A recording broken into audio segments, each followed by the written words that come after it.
Aldrics Compassion, Washington, D.C., 1920. Lillian Wright had stopped hoping for letters from Major Nathaniel Blackwood after his death. But one arrived today sealed, unmarked, smelling faintly of his cologne. Lillian, the truth isn't in the reports. Dig deeper. Chapter 1. The Ghost in the Mailbox.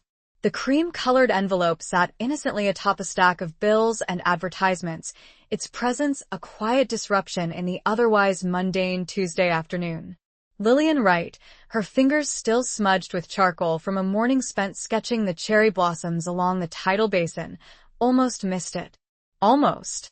But something a subtle shift in the weight of the paper, perhaps, or the way the late afternoon sunlight caught the faint, almost imperceptible sheen of it drew her eye.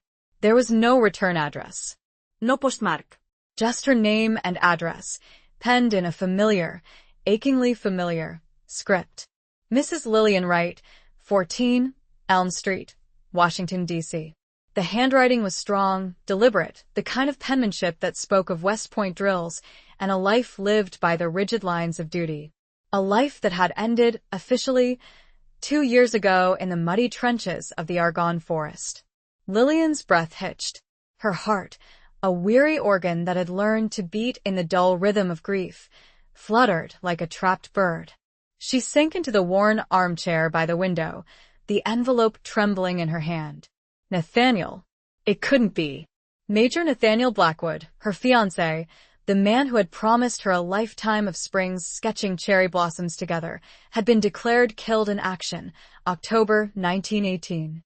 She had the telegram to prove it, tucked away in a cedar chest along with his last, hastily scribbled letter, a letter that spoke of mud and rain, and a longing for home that had never been fulfilled. She ran a trembling finger over the script. It was undeniably his.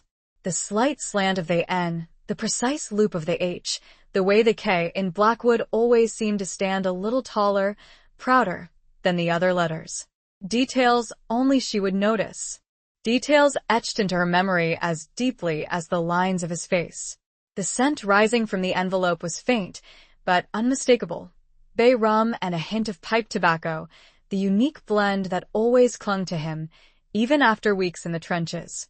It was a scent that had once filled her with a dizzying sense of comfort and anticipation, a scent that now brought tears stinging to her eyes. Her fingers, usually so steady when wielding a charcoal pencil or a paintbrush, fumbled with the seal. It was plain, unmarked, the kind used for official military correspondence. But this wasn't official. This was impossible. With a ragged breath, she finally broke the seal. Inside, a single sheet of paper, folded neatly. The same heavy, cream-colored stock as the envelope. Unfolding it, she saw the words, written in the same familiar hand, stark and devastating in their brevity. Lillian, the truth isn't in the reports. Dig deeper. No signature. No date. Just those 8 words, a cryptic message from beyond the grave. A ghost reaching out, shattering the fragile peace she had so painstakingly built over the past 2 years.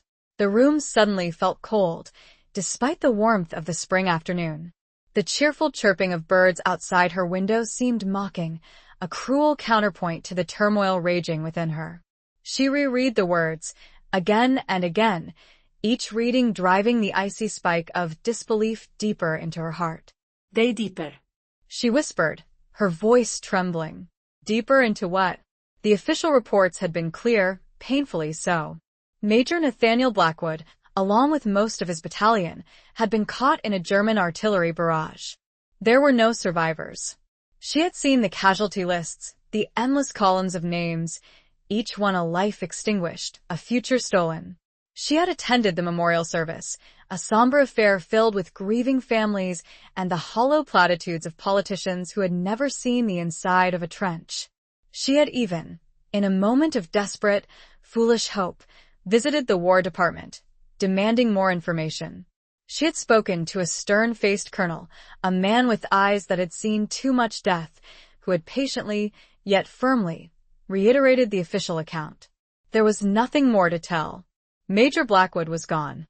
But now this letter, a physical impossibility, a cruel trick of the light, a figment of her grief-addled mind. And yet it was here, in her hand, Real. tangible, undeniable. Lillian clutched the letter to her chest, her knuckles white.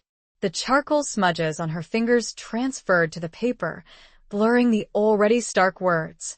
She closed her eyes, trying to conjure Nathaniel's face, the way his eyes, the color of deep sea, crinkled at the corners when he smiled, the way his dark hair always seemed to fall across his forehead, no matter how many times he brushed it back. She tried to remember the feel of his strong arms around her, the warmth of his breath on her cheek, the promises whispered in the hushed stillness of twilight. Memories, once a source of comfort, now felt like shards of glass, piercing her heart with a fresh wave of grief. But beneath the grief, something else stirred. A flicker of defiance. A refusal to accept the easy answers, the official pronouncements. A spark of the woman she had been before the war, the woman who had challenged conventions, who had dared to dream of a life beyond the confines of societal expectations. Nathaniel had always admired that spark in her.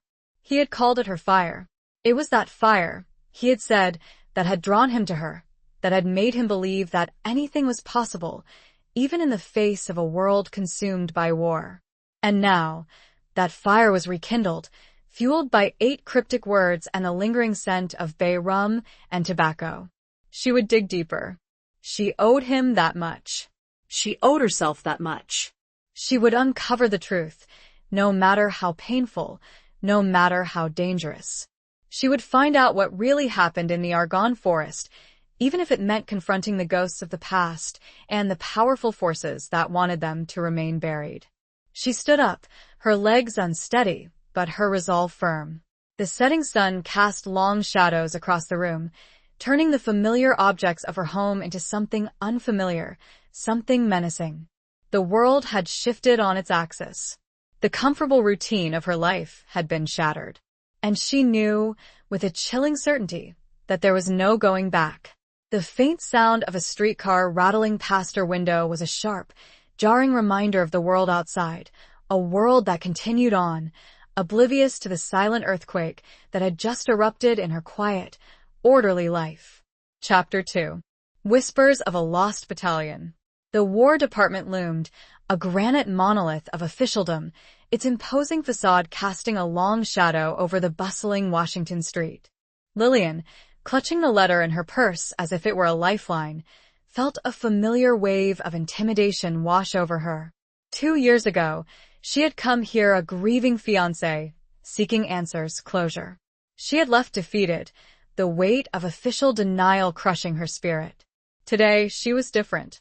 The grief was still there, a dull ache beneath her breastbone, but it was tempered by a newfound determination, a steely resolve forged in the crucible of doubt, and a whispered message from the grave. The colonel she had spoken to before, Colonel Davies, was no longer there. Promoted, she was told by a curt, efficient clerk to a position in the Pentagon.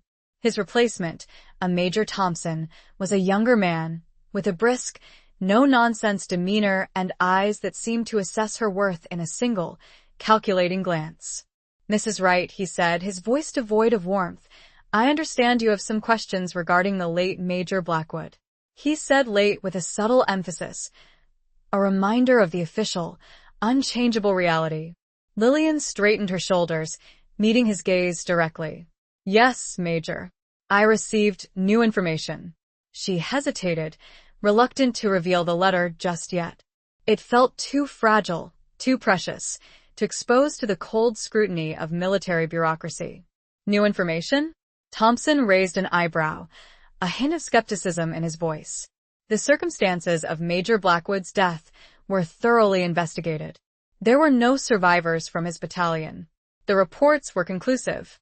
"I understand that," Major, Lillian said, her voice surprisingly steady. "But I have reason to believe that the reports may not be entirely accurate." "Reason?"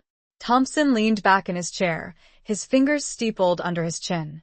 "And what, may I ask, is the basis of this reason?" Lillian took a deep breath. "I've heard whispers. From other soldiers. Men who served in the Argonne. It was a calculated risk, a half-truth." She hadn't spoken to any soldiers directly, but the letter implied a conspiracy, a deliberate cover-up. She needed to plant the seed of doubt, to create an opening. Thompson's eyes narrowed slightly. Whispers? Mrs. Wright, the Argonne was a chaotic, brutal battle. Rumors and misinformation were rampant.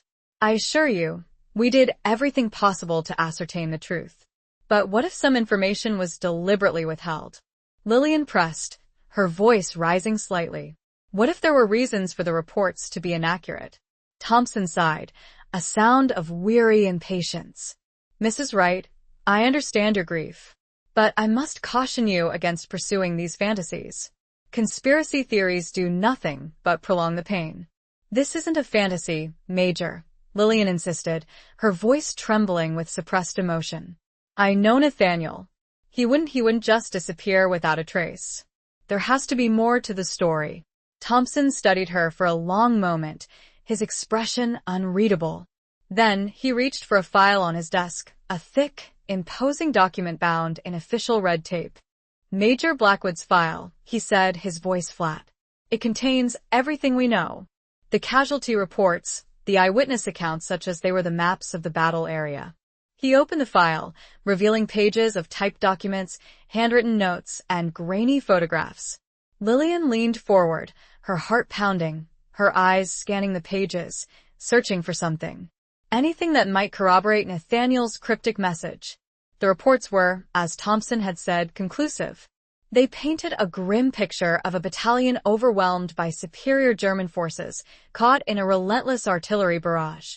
There were accounts from a few soldiers who had been on the periphery of the battle, men who had witnessed the devastation but had managed to escape. Their stories were fragmented, filled with the horrors of war, the screams of the dying, the stench of cordite and blood, the relentless, deafening roar of explosions. But there was nothing, absolutely nothing, that hinted at anything other than a complete and utter annihilation of Blackwood's battalion. Lillian felt a wave of despair wash over her. She had hoped, against all reason, that the file might contain some clue, some overlooked detail, some shred of evidence that would support Nathaniel's claim. But there was nothing. I see nothing here, Major, that contradicts the official account, she said, her voice heavy with disappointment. Thompson nodded, his expression softening slightly. I understand this is difficult, Mrs. Wright. But sometimes, the truth is simply unbearable. It's better to accept it, to move on. His words, meant to be comforting, felt like a dismissal, a final nail in the coffin of her hopes. But Lillian refused to give up. She had come this far. She wouldn't be deterred by official pronouncements and bureaucratic stonewalling. As she was about to leave, she noticed a small, almost insignificant detail in one of the photographs. A group of soldiers, their faces blurred and indistinct, huddled in a trench. One of them, a tall, lean figure, was holding something in his hand. A small, rectangular object. Major, she said, pointing to the photograph, what is that soldier holding? Thompson peered at the photograph, his brow furrowed. Hard to say. Could be anything. A map, a letter, I don't know. Lillian leaned closer, her eyes fixed on the object. It looked familiar. Too familiar. Could it be a locket? She asked, her voice barely a whisper. Thompson shrugged. Possibly. Many soldiers carried lockets. Mementos of loved ones. Lillian knew, with a certainty that defied logic, that it was Nathaniel's locket. The one she had given him before he left for France. The one containing a miniature portrait of her, a reminder of their love, a promise of a future together. A new surge of determination coursed through her. The locket. It was a tangible link to Nathaniel, a piece of evidence that the official reports had overlooked. If she could find that locket, she might find the truth. Major, she said, her voice firm, her eyes blazing with renewed hope, I need to find that locket. And I need to find out who that soldier is. The look on Thompson's face was one of weary resignation, but there was also, perhaps, a flicker of something else. Respect? Curiosity? She couldn't be sure. The clatter of a typewriter from a nearby office filled the silence, a stark reminder of the relentless machinery of war, a machine that had swallowed Nathaniel whole and was now threatening to consume her as well. But she wouldn't let it. She would fight. For Nathaniel. For the truth. Chapter 3. The General's Cold Stare. Major Thompson, despite his initial reluctance, had provided Lillian with a name. General Alistair Croft. A decorated veteran of the Argonne, Croft had been the commanding officer of the entire division, the man ultimately responsible for the fate of Nathaniel's battalion. He was, according to Thompson, a stickler for detail, a man who kept meticulous records, a man who knew everything that had happened in that bloody battle. He was also, Lillian quickly discovered, a man who did not suffer fools gladly. Obtaining an audience with General Croft proved to be a formidable task. He was retired, living on a sprawling estate outside of Washington, and fiercely protective of his privacy. Numerous letters and phone calls went unanswered. Finally, driven by desperation, Lillian decided to take a more direct approach. She found his address through a contact at the local newspaper, a young reporter who owed her a favor. The estate was even more imposing than she had imagined, a grand, neoclassical mansion surrounded by acres of manicured lawns and ancient oak trees. A high stone wall, topped with wrought iron spikes, guarded the property, a physical manifestation of the general's formidable reputation. Lillian, dressed in her best suit, a simple but elegant navy blue ensemble, approached the gate with a mixture of trepidation and determination. A stern-faced guard, his uniform crisp and immaculate, eyed her with suspicion. "I'm here to see General Croft," Lillian said, her voice surprisingly steady. "It's a matter of great importance." The guard raised an eyebrow. "The general is not receiving visitors. Do you have an appointment?" "No." But Lillian hesitated, then decided to play her last card. "It's about Major Nathaniel Blackwood and the Argonne." The guard's expression remained unchanged, but he hesitated for a fraction of a second. "Wait here," he said, his voice gruff. He disappeared into a small guardhouse, and Lillian could hear the muffled sound of a telephone conversation. Minutes stretched into an eternity. The sun beat down on her, and she could feel beads of perspiration forming on her forehead. Doubt began to creep in. Perhaps this was a fool's errand. Perhaps she should just give up, accept the official version of events, and try to move on. But then the guard reappeared, his expression slightly less hostile. "The general will see you." Briefly. He opened the gate, and Lillian stepped onto the long, winding driveway that led to the mansion. The house seemed to grow larger as she approached, its imposing facade looming over her, a symbol of the power and authority that she was about to confront. General Croft was waiting for her in his study, a dimly lit room filled with the scent of old leather and pipe tobacco. He was a tall, imposing figure, even in his retirement, his back ramrod straight, his silver hair neatly combed, his eyes, the color of glacial ice, piercing and unforgiving. He was sitting behind a massive mahogany desk, a stack of papers in front of him, a half-smoked cigar smoldering in an ashtray. "Mrs. Wright," he said, his voice a deep, resonant rumble, "I understand you have some concerns regarding Major Blackwood." He said the name with a hint of disdain, as if it were a minor inconvenience, a footnote in the grand tapestry of the war. Lillian stood before him, her hands clasped tightly in front of her. "Yes, General. I do. Major Thompson tells me you've been pestering the War Department. He also tells me you've been indulging in unfounded speculation." "I received a letter, General," Lillian said, her voice trembling slightly. "From Nathaniel. After he was reported dead." Croft's eyes narrowed. "A letter?" Impossible. Major Blackwood was killed in action. There were no survivors from his battalion. "I know that's what the reports say, General," Lillian said, her voice gaining strength. "But this letter, it says otherwise. It says the truth isn't in the reports." Croft leaned back in his chair, his gaze fixed on her, cold and unwavering. "Mrs. Wright, I understand your grief, but I assure you, the reports are accurate. I was there. I saw the devastation with my own eyes. But what if there was something you didn't see, General?" Lillian pressed. "What if there was a reason for the reports to be incomplete?" Croft's expression hardened. "Are you accusing me of what?" A cover-up? His voice was dangerously low, a rumble of barely suppressed anger. I'm not accusing you of anything, General, Lillian said, her voice steady despite the fear that was churning in her stomach. I'm just trying to find the truth. Nathaniel's letter, it suggests that there's more to the story. Something that was deliberately hidden. Croft stared at her for a long, silent moment, his gaze so intense that Lillian felt as if he were looking straight through her. Then, he slowly reached for his cigar, taking a long, deliberate puff. Major Blackwood was a brave soldier, he said, his voice finally softening, a hint of regret in his tone. But he was also headstrong. He sometimes disregarded orders. He took unnecessary risks. He was trying to save his men, General, Lillian said, her voice filled with a mixture of pride and defiance. Croft sighed, a sound of weary resignation. Perhaps. But in war, Mrs. Wright, sometimes the best intentions lead to the worst outcomes. He stood up, his tall figure casting a long shadow across the room. I have nothing more to tell you, Mrs. Wright. The matter is closed. His dismissal was final, absolute. But Lillian refused to be deterred.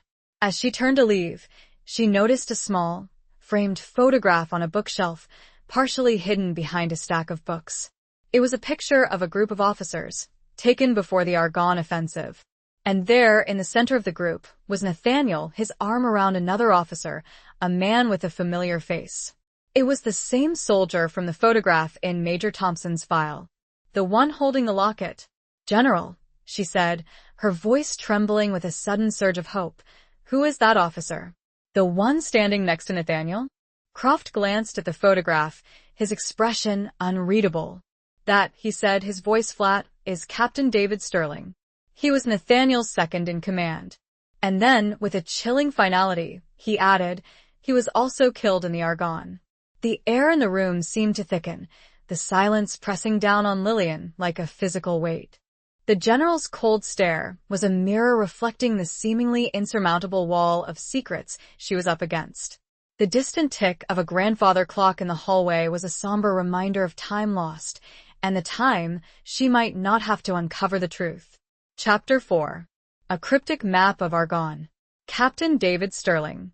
Another dead end, another name added to the long list of casualties. Lillian left General Croft's estate feeling more defeated than ever. The general's cold, dismissive attitude, his insistence on the official narrative, had been deeply discouraging. And yet, the image of Sterling, standing next to Nathaniel in that photograph, holding what she believed was her locket, kept nagging at her. Back in her small apartment, surrounded by her sketches and the lingering scent of Nathaniel's absent presence, Lillian spread out the contents of her purse on the kitchen table.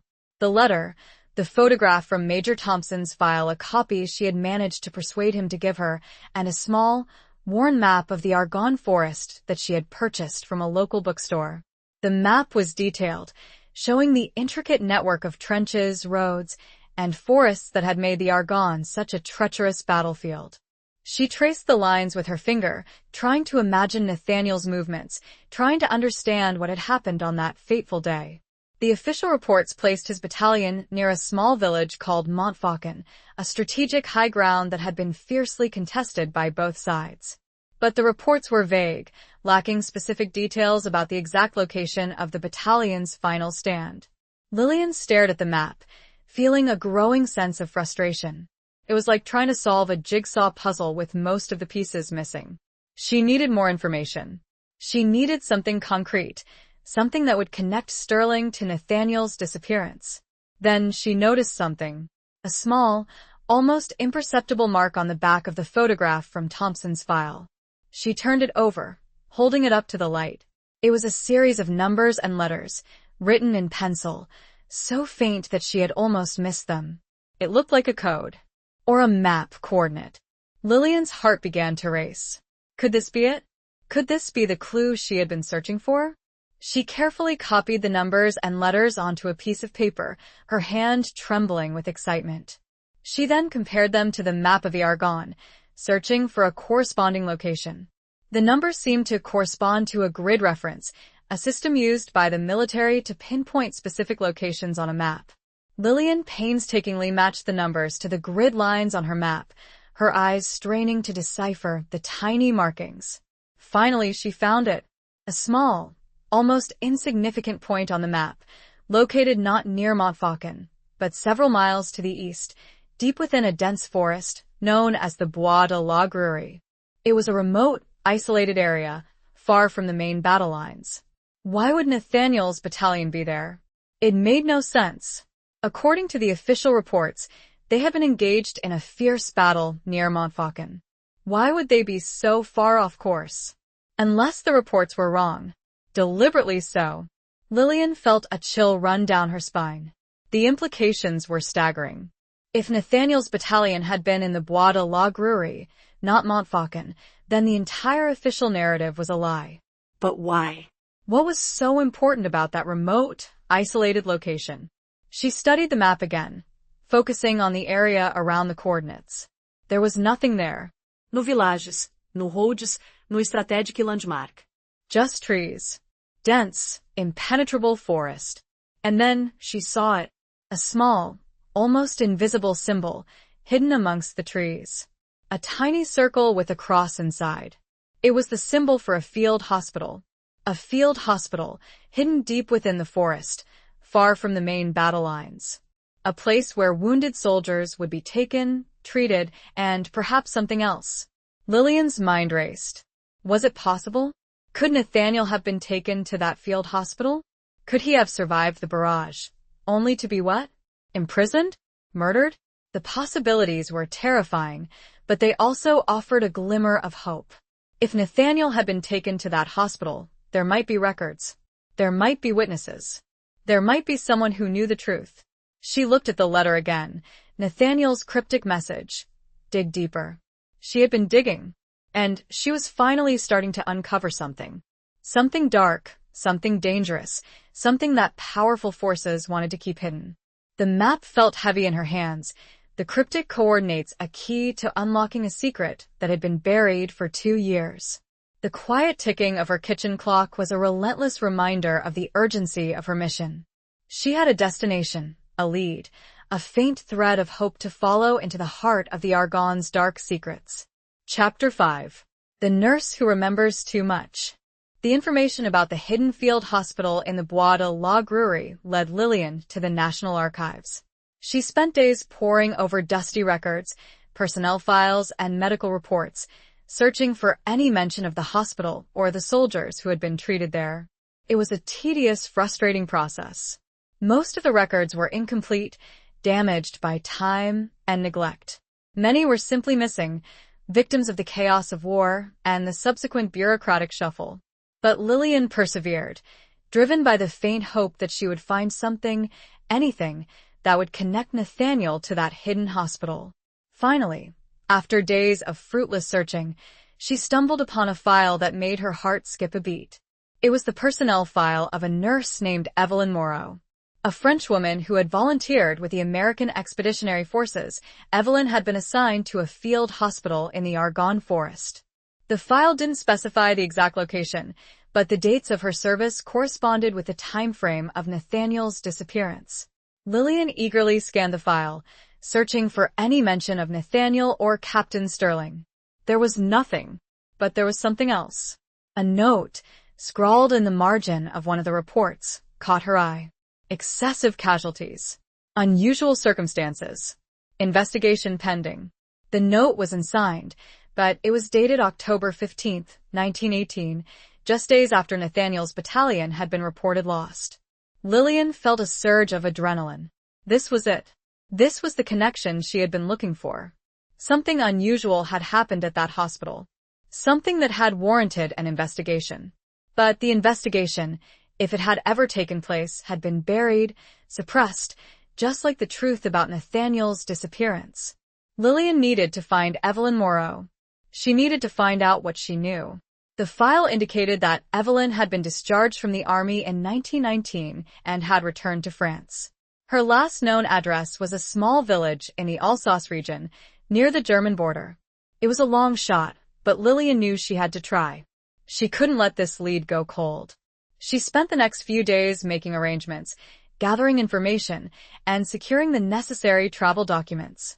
It was a daunting task, but she was determined. She had to go to France. She had to find Evelyn Moreau. She booked passage on a steamship, a long, arduous journey across the Atlantic. The voyage gave her time to think, to plan, to prepare for what she might find. She reread Nathaniel's letter countless times, searching for hidden meanings, for any clue that might help her in her quest. She also spent time studying French, brushing up on the language skills she had learned in school. She knew she would need to be able to communicate effectively if she wanted to get any information from Evelyn Moreau. The closer she got to France, the more apprehensive she became. She was entering a foreign country, a country still reeling from the devastation of war, a country where secrets were deeply buried and memories were long.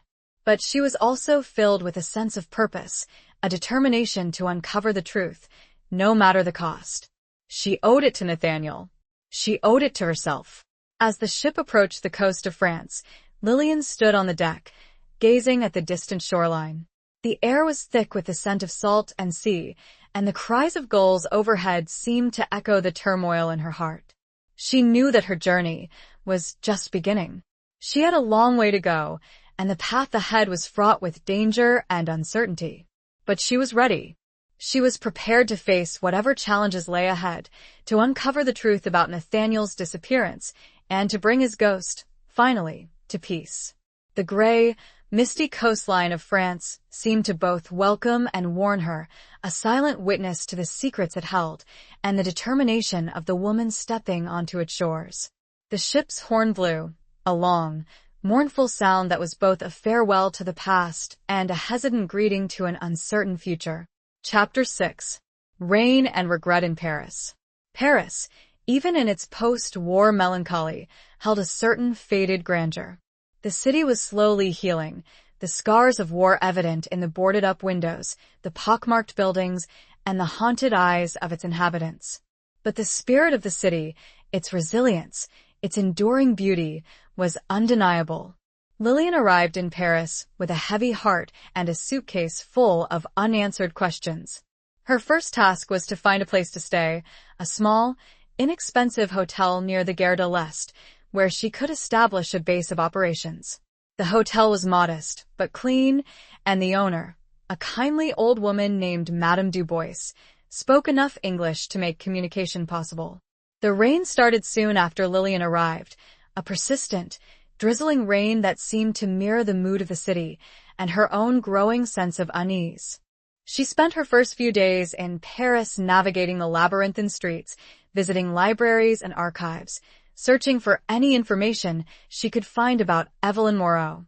She discovered that Evelyn had worked as a nurse in a military hospital in Paris for a short time after her discharge from the Argonne. But the hospital had been closed down after the war, and the records were scattered, incomplete. It was another dead end. Discouraged, Lillian found herself wandering aimlessly through the city, the rain soaking through her coat, her spirits dampened. She found herself drawn to the Seine, the river flowing silently through the heart of Paris, its waters reflecting the gray, overcast sky. She sat on a bench by the river, watching the barges drift by, the fishermen casting their lines, the lovers strolling hand in hand along the banks. The scene was peaceful, idyllic, but it only served to heighten her sense of loneliness, her longing for Nathaniel. She pulled out his letter, the paper now soft and worn from repeated readings.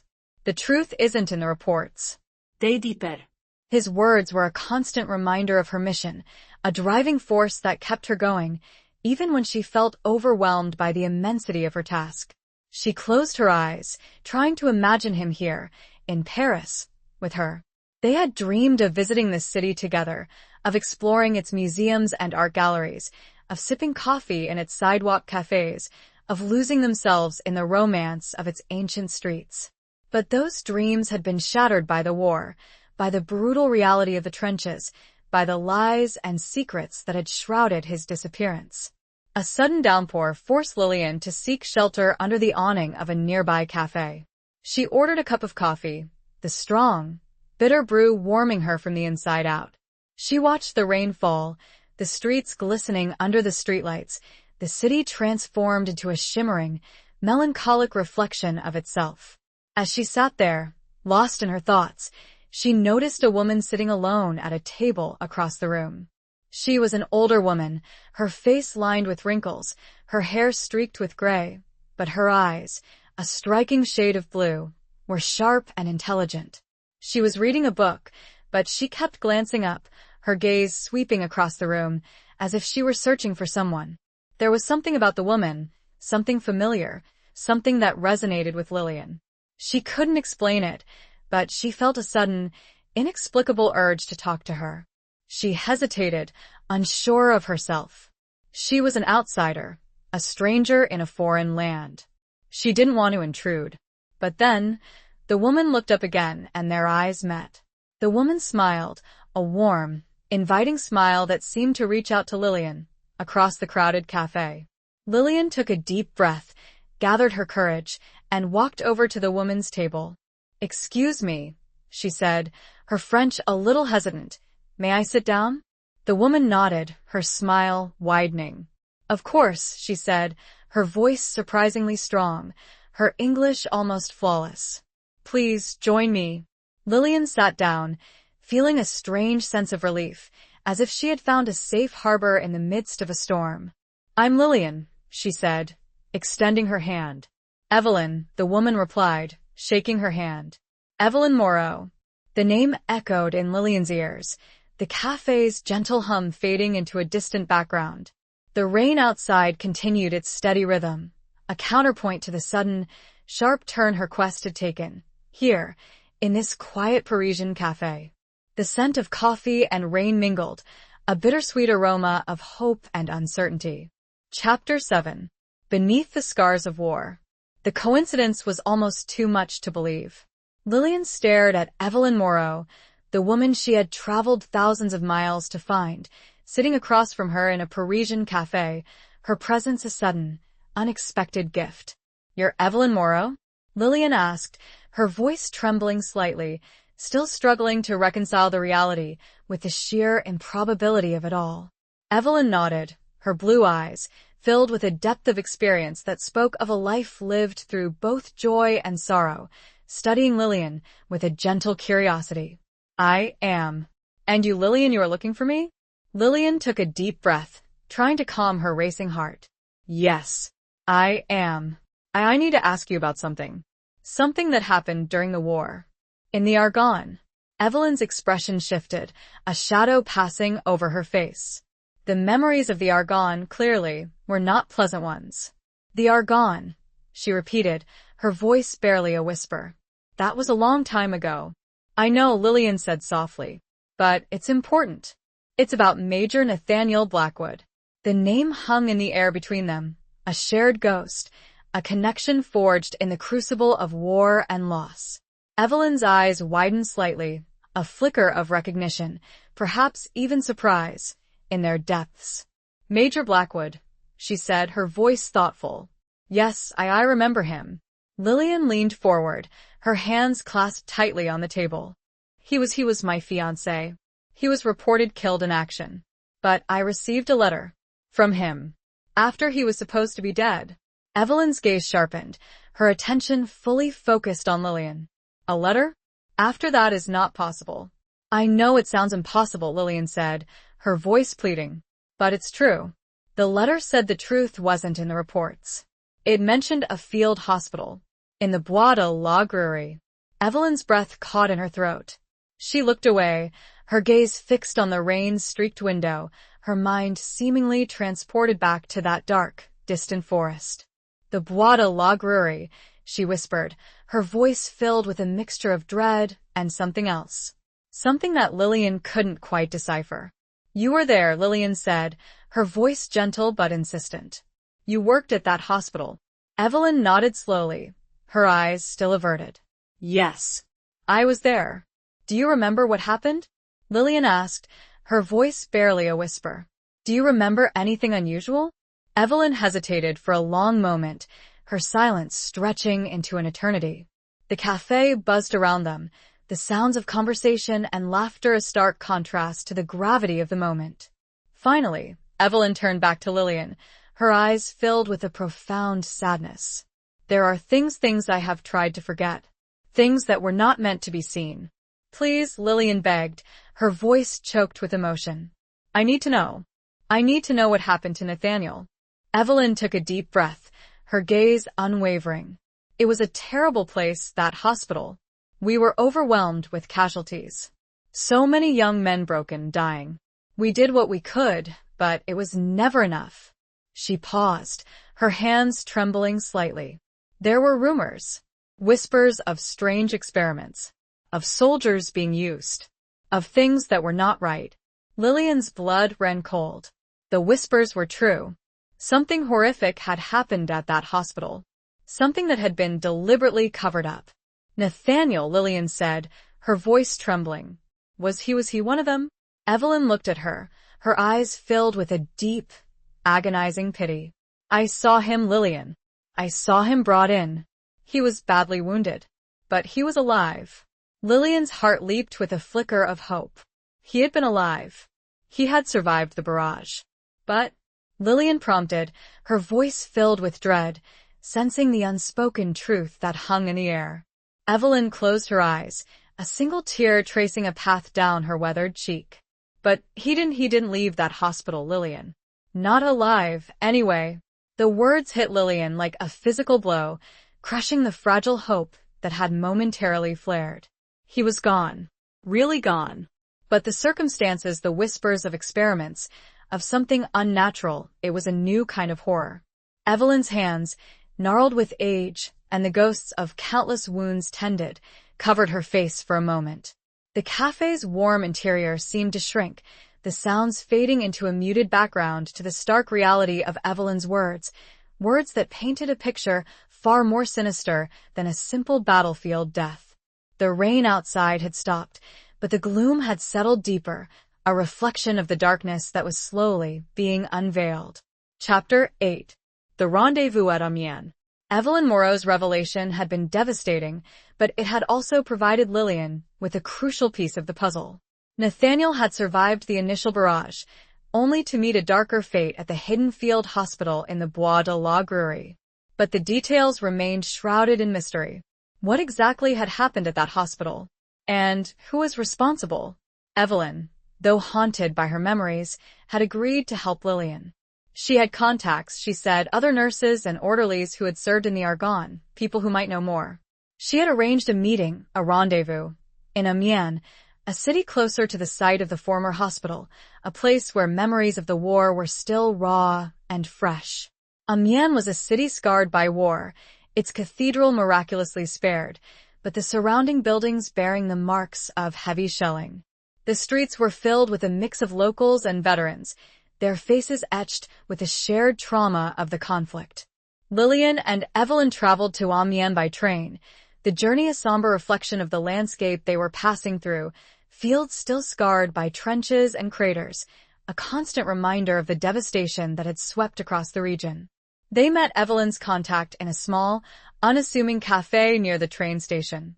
He was a former orderly named Jean-Luc, a man with haunted eyes and a nervous tremor in his hands.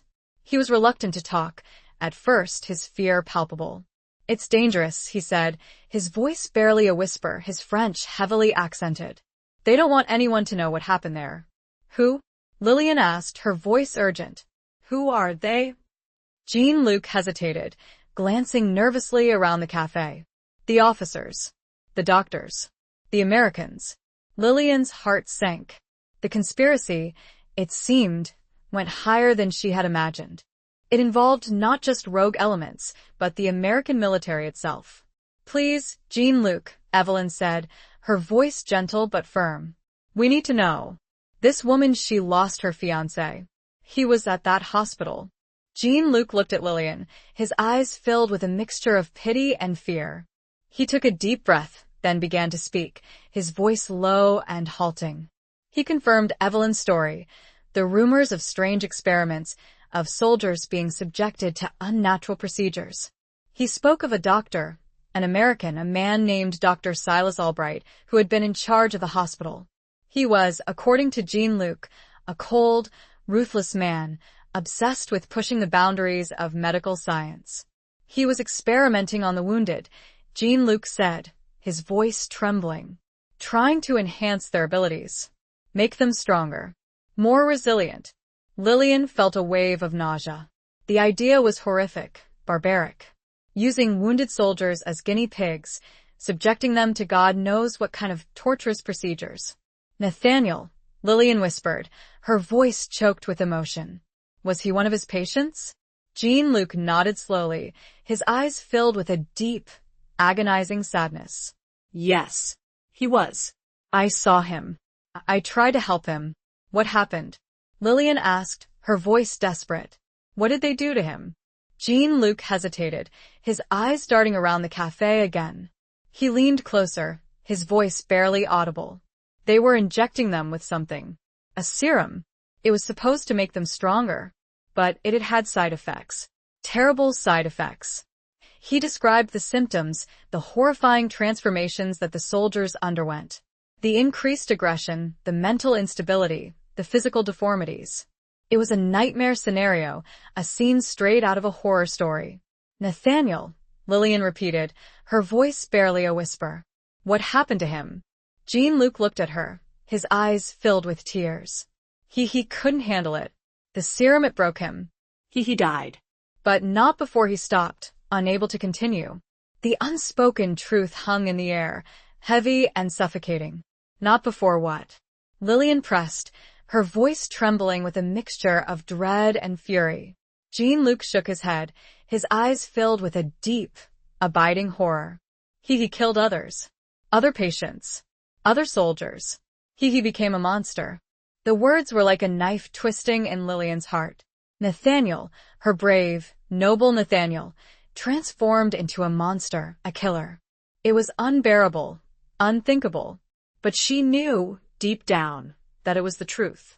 The cafe's dim lighting seemed to press in, the clinking of glasses and murmured conversations a discordant symphony to the devastating revelation.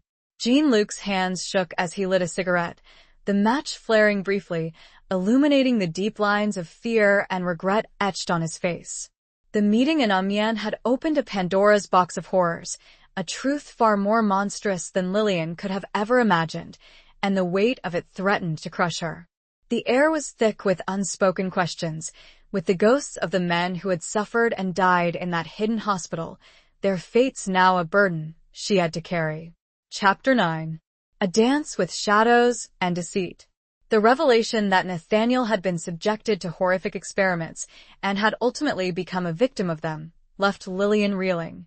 She felt a profound sense of betrayal, not just by the military, but by the very notion of war itself, a war that had stolen her love and twisted him into something unrecognizable. But amidst the grief and despair, a new determination began to take root. She would not let Nathaniel's memory be defined by the monstrous acts he had been forced to commit. She would uncover the full truth, expose the people responsible, and clear his name as much as that was possible within this nightmare. Evelyn, sensing Lillian's resolve, offered her continued support. "We will find Dr. Albright," she said, her voice firm. "He is the key. He knows what happened. He is the one who must answer for this." Jean-Luc, though still fearful, had provided them with a starting point. He had heard rumors that Dr. Albright had returned to the United States after the war, that he was working at a prestigious medical research institute in New York City. Lillian and Evelyn decided to return to Paris, to gather more information and prepare for their journey back to America. They spent their last few days in France scouring archives, interviewing former military personnel, and piecing together the fragments of information they had gathered. They discovered that Dr. Albright was a brilliant but controversial figure in the medical community. He was known for his groundbreaking research in the field of chemical enhancement, a field that was still in its infancy and shrouded in secrecy. They also learned that the experiments in the Bois de la Gruerie had been part of a larger, top-secret military program, codenamed Project Chimera. The program's goal was to create a new breed of super soldier, a soldier who was immune to pain, fear, and fatigue. The program had been officially shut down after the war, due to its unforeseen consequences. But the records were incomplete, deliberately vague, and heavily redacted. It was clear that a massive cover-up had taken place. Lillian felt a growing sense of anger and frustration. The more she learned, the more she realized the extent of the deception, the callous disregard for human life that had characterized Project Chimera. On their last night in Paris, Lillian and Evelyn found themselves walking along the Seine, the city lights shimmering on the water, the Eiffel Tower looming in the distance, a symbol of hope and resilience. "It's like a dance with shadows," Lillian said, her voice thoughtful. "Every time we get close to the truth, it slips away. We uncover one layer of deceit, only to find another beneath it." Evelyn nodded, her expression somber. "The war, it created monsters, Lillian. Not just on the battlefield, but in the hearts of men. And those monsters, they're still out there. But we will find them," Lillian said, her voice filled with a steely determination. "We will expose them. We will make them pay for what they did to Nathaniel, and to all the others." They stood there for a long moment, the silence broken only by the gentle lapping of the water against the banks of the river. The city lights seemed to dance around them, a reflection of the complex web of secrets and lies they were navigating. Lillian knew that the journey ahead would be difficult, dangerous. She was up against powerful forces, people who would stop at nothing to protect their secrets. But she was not afraid. She had nothing left to lose. She had found a purpose, a mission, a reason to keep fighting. She would not rest until she had uncovered the full truth about Project Chimera and until she had brought justice to the men who had been its victims, including her beloved Nathaniel. As they walked away from the river, the shadows seemed to lengthen, reaching out to engulf them, but Lillian held her head high, her gaze fixed on the distant horizon, her heart filled with a mixture of grief, anger, and an unwavering resolve. The dance with shadows had just begun, but she was ready to lead. The glittering lights of Paris offered a stark contrast to the darkness she was pursuing, a reminder of beauty and hope even amidst the shadows of deceit and betrayal. Chapter 10. The Price of Silence. The voyage back to America was long and arduous, giving Lillian ample time to reflect on the horrors she had uncovered in France. The image of Nathaniel, transformed into a monster by Dr. Albright's experiments, haunted her dreams. She struggled to reconcile the man she had loved with the creature he had become, a victim of a war that had stripped him of his humanity. She also grappled with the ethical implications of Project Chimera, the idea that the military had deliberately subjected its own soldiers to such barbaric procedures, all in the name of creating a better weapon. It was a betrayal of trust, a violation of human decency that went far beyond the already horrific realities of war. Upon arriving in New York City, Lillian and Evelyn immediately began their search for Dr. Silas Albright. Jean-Luc's information proved accurate. Albright was indeed working at the prestigious Rockefeller Institute for Medical Research, a sprawling complex of laboratories and offices overlooking the East River. They discovered that Albright was a highly respected figure in the medical community, his research on chemical enhancement lauded as groundbreaking, potentially revolutionary. He was also, they learned, a very private man, shielded by layers of security and bureaucracy. Gaining access to him would be difficult, if not impossible. Lillian and Evelyn spent days staking out the institute, observing Albright's comings and goings, trying to find a way to approach him. They learned that he lived in a luxurious apartment on the Upper East Side, a fortress of wealth and privilege that seemed impenetrable. They considered various options, from confronting him directly at the institute to trying to ambush him outside his apartment. But all of these approaches seemed risky, likely to end in failure. Then Lillian had an idea. She remembered a detail from General Croft's study, the photograph of Nathaniel with Captain Sterling. Sterling had been Nathaniel's second in command, and according to Croft, he had also died in the Argonne. But what if Sterling hadn't died? What if he had survived and had been silenced, just like Nathaniel? It was a long shot, but Lillian felt a flicker of hope. If Sterling was alive, he might be able to provide them with valuable information, perhaps even evidence that could incriminate Albright. She began searching for any records of Captain David Sterling, scouring military archives, obituaries, and even old newspapers. It was like searching for a needle in a haystack, but she persevered, driven by the faint hope that she would find something. Finally, after days of fruitless searching, she stumbled upon a small, obscure article in an old military journal. The article mentioned a Captain David Sterling who had been awarded a medal for bravery in the Argonne, but who had subsequently been discharged for medical reasons. The article didn't provide any details about the nature of Sterling's medical condition, but it did mention that he had been treated at a veterans hospital in upstate New York. Lillian felt a surge of excitement. This was it. This was the lead she had been looking for. She and Evelyn immediately made plans to travel to the Veterans Hospital, a sprawling, isolated complex nestled in the rolling hills of the Hudson Valley. The hospital was a grim, depressing place, filled with men broken by war, their bodies and minds shattered by the horrors they had endured. The air was thick with the scent of disinfectant and despair. They spoke to the hospital administrator, a weary, overworked man who was initially reluctant to provide them with any information about Sterling. But Lillian, using her charm and persistence, eventually persuaded him to cooperate. The administrator confirmed that Sterling had indeed been a patient at the hospital, but he had been discharged several years ago. He had been suffering from shell shock, the administrator said, using the outdated term for what is now known as post-traumatic stress disorder.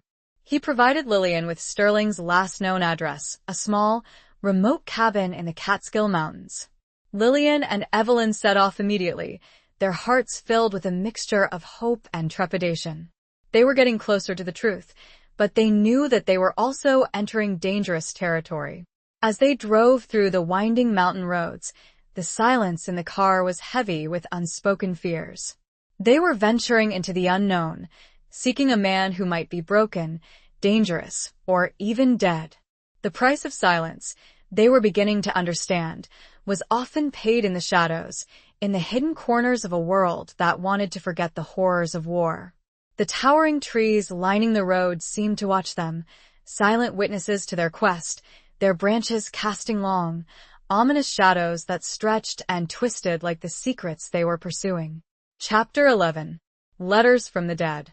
The cabin was small and dilapidated, nestled deep within the Catskill Mountains, surrounded by a dense forest of pine and birch trees. It looked abandoned, the windows boarded up, the porch overgrown with weeds. A sense of unease settled over Lillian as they approached, the silence of the woods broken only by the rustling of leaves and the distant caw of a crow. "Are you sure this is the right place?" Evelyn asked, her voice hushed, her eyes scanning the surroundings nervously. "This is the address the administrator gave us," Lillian replied, her voice equally quiet, her hand instinctively reaching for the small, worn letter from Nathaniel that she always carried with her. They cautiously approached the cabin, their footsteps crunching on the gravel path. Lillian knocked on the door, the sound echoing hollowly in the stillness. There was no answer. She knocked again, louder this time. Still nothing. "Maybe he's not here," Evelyn said, her voice filled with a mixture of relief and disappointment. "Or maybe he doesn't want to be found," Lillian said, her gaze fixed on the boarded-up windows, a sense of foreboding creeping over her. She tried the door handle. It was unlocked. She hesitated for a moment, then pushed the door open, stepping cautiously into the darkness of the cabin. The air inside was stale and musty, the scent of decay heavy in the air. Dust motes danced in the faint shafts of light that filtered through the cracks in the boarded-up windows. The cabin was sparsely furnished, a single room with a rickety table, a couple of chairs, and a cot in the corner. There were signs of recent habitation, a half-empty bottle of whiskey on the table, a stack of dirty dishes in the sink, but the overall impression was one of neglect and despair. Lillian's eyes scanned the room, searching for any sign of Captain Sterling, any clue that might tell her what had happened to him. Then she saw it. A small, wooden box sitting on the table, next to the bottle of whiskey. She approached the box cautiously, her heart pounding in her chest. She lifted the lid, her hands trembling. Inside, she found a stack of letters. Old letters, tied together with a faded ribbon. She carefully untied the ribbon, her fingers brushing against the brittle paper. She recognized the handwriting on the top envelope immediately. It was Nathaniel's. Lillian's breath caught in her throat. These were letters from Nathaniel, letters he had written after he was supposed to be dead. She eagerly opened the first letter, her eyes scanning the familiar script, her heart aching with a mixture of grief and longing. The letter was dated October 20th, 1918, 10 days after he had been reported killed in action. My dearest Lillian, I don't know if this letter will ever reach you, but I have to try. I have to tell you what happened. The reports are false. I am not dead, but I am changed. Something terrible has happened to me. I am being held prisoner, here in this hospital. They are doing things to me, Lillian. Horrible things. I can't explain it. I don't understand it myself. But I am afraid. Afraid of what I am becoming. Afraid of what they are turning me into. Lillian's eyes filled with tears as she read the letter, the words confirming her worst fears. Nathaniel had been alive. He had been subjected to those horrific experiments, and he had been aware of what was happening to him. She continued reading, the letters painting a chilling picture of his descent into madness, his struggle to maintain his humanity in the face of the monstrous transformations he was undergoing. The last letter was dated November 5th, 1918, just days before the armistice. My dearest Lillian, I can't fight it anymore. The serum, it's taking over. I can feel myself slipping away. I am becoming something else. Something evil. I have done terrible things, Lillian. Things I can never forgive myself for. I am a monster. I don't deserve to live. I am going to end it. I love you, Lillian. I will always love you. Please forgive me. The letter ended abruptly, the handwriting shaky and almost illegible. Lillian sat there, numb with grief, the letters clutched in her hand. Nathaniel's final words, a testament to his suffering, his love, and his ultimate despair. She looked up, her eyes meeting Evelyn's. Evelyn's face was pale, her eyes filled with tears. He killed himself? Evelyn whispered, her voice choked with emotion.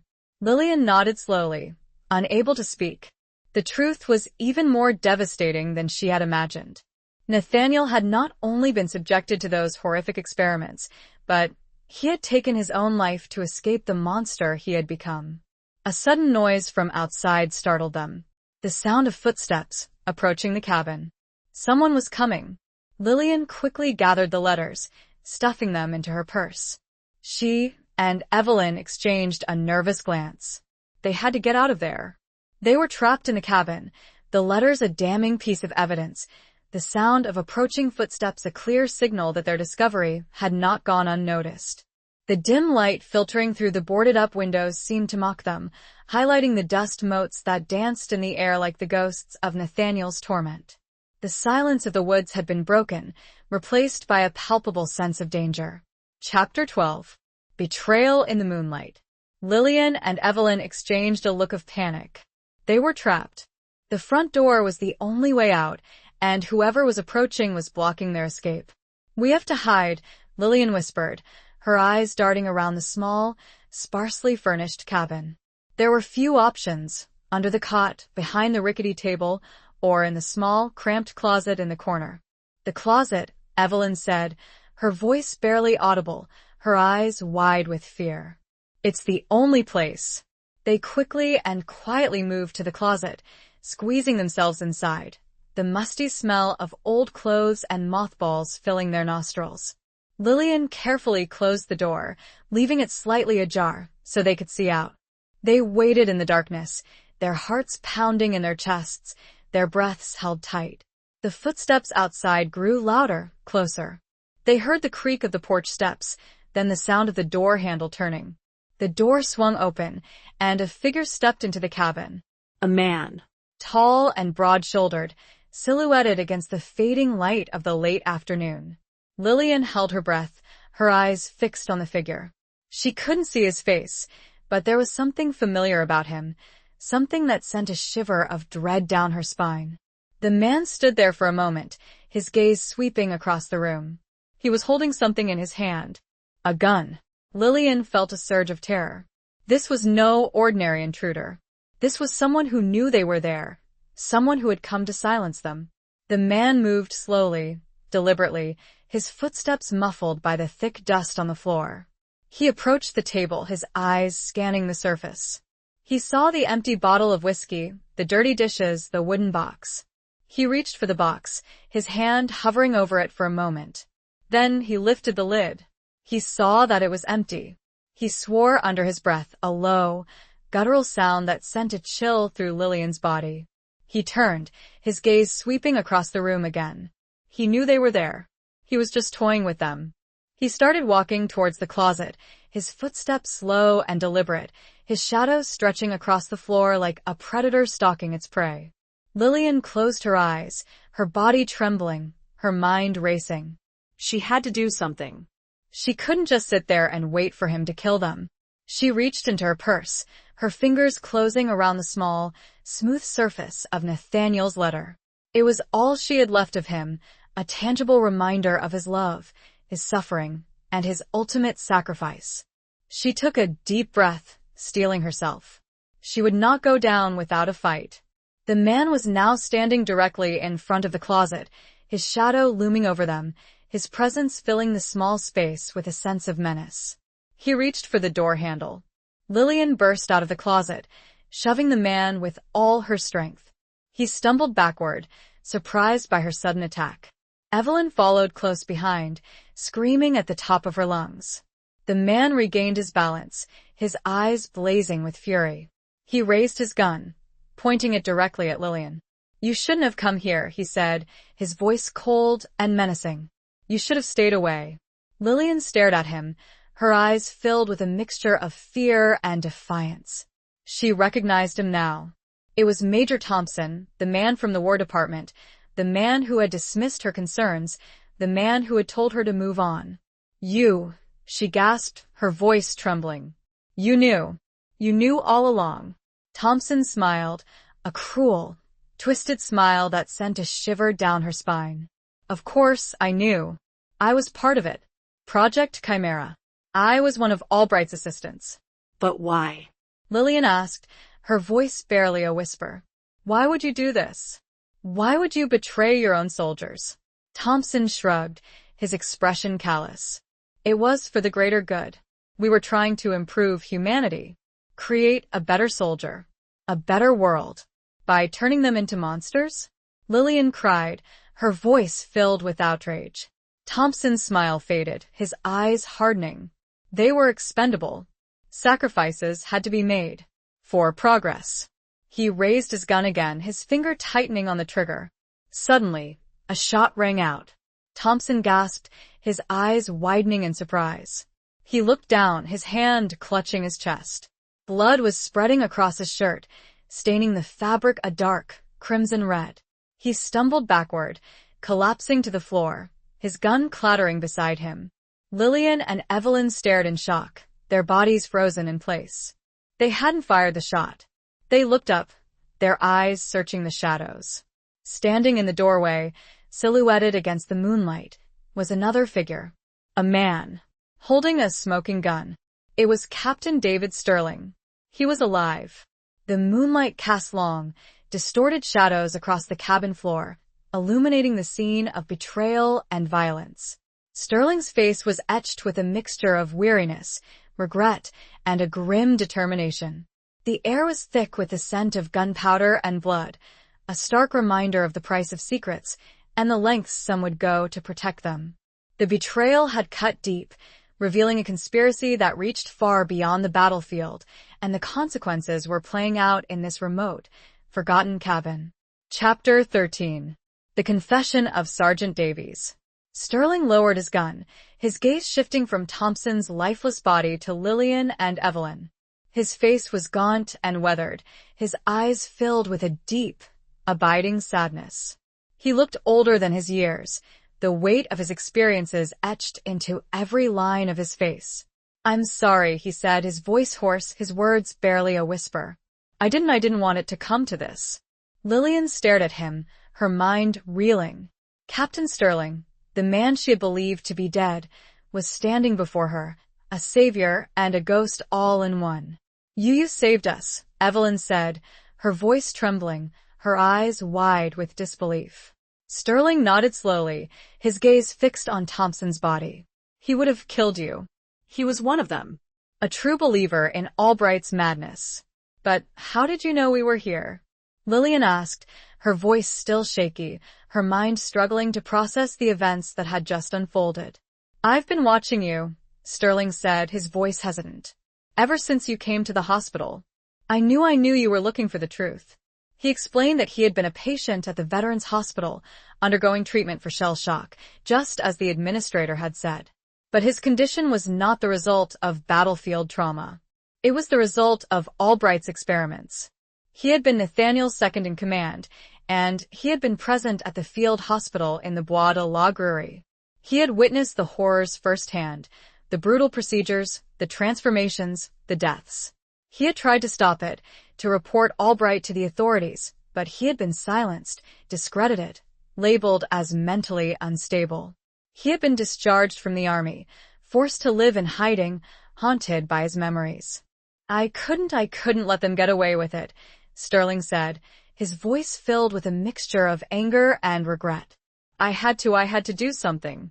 He had been following Thompson, tracking his movements, waiting for an opportunity to expose him.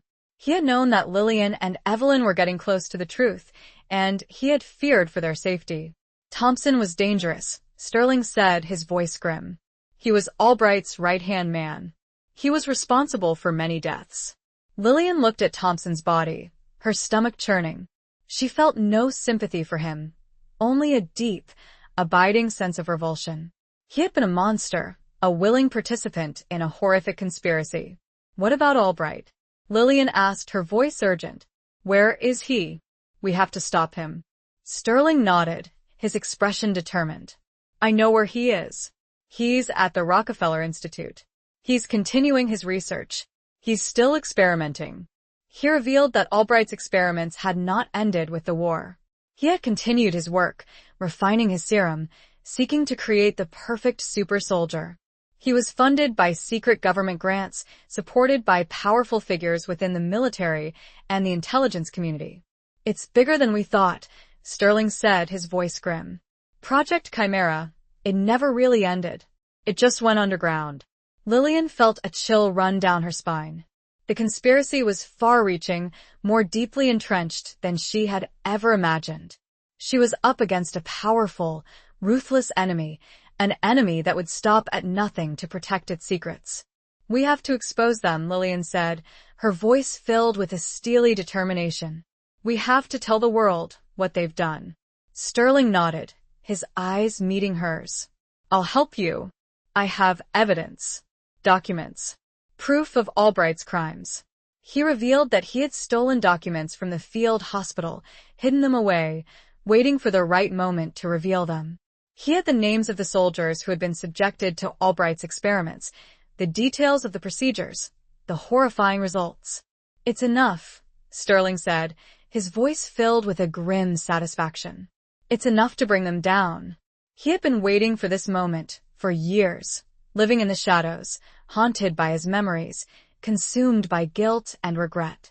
Now, finally, he had a chance to atone for his past, to bring justice to the men who had suffered and died at Albright's hands. Lillian, Evelyn, and Sterling, three unlikely allies, bound together by a shared quest for truth and justice. They had a long and dangerous road ahead of them, but they were ready. They were prepared to face the darkness, to expose the secrets, and to bring the architects of Project Chimera to justice. The cabin, bathed in the pale moonlight, was now a scene of quiet resolve. The confession had been made, the alliance forged, and the path forward, though fraught with danger, was clear. The weight of the past, the burden of secrets, had been partially lifted, replaced by a shared determination to confront the future, no matter the cost. The silence of the woods seemed to hold its breath, waiting for the storm that was about to break. Chapter 14. Echoes of Gunfire. The journey from the Catskill Mountains to New York City was tense and silent. Sterling drove, his eyes fixed on the road, his hands gripping the steering wheel tightly. Lillian and Evelyn sat in the back, their minds racing, their hearts pounding with a mixture of fear and anticipation. They knew that they were entering a dangerous game, a game with high stakes and deadly consequences.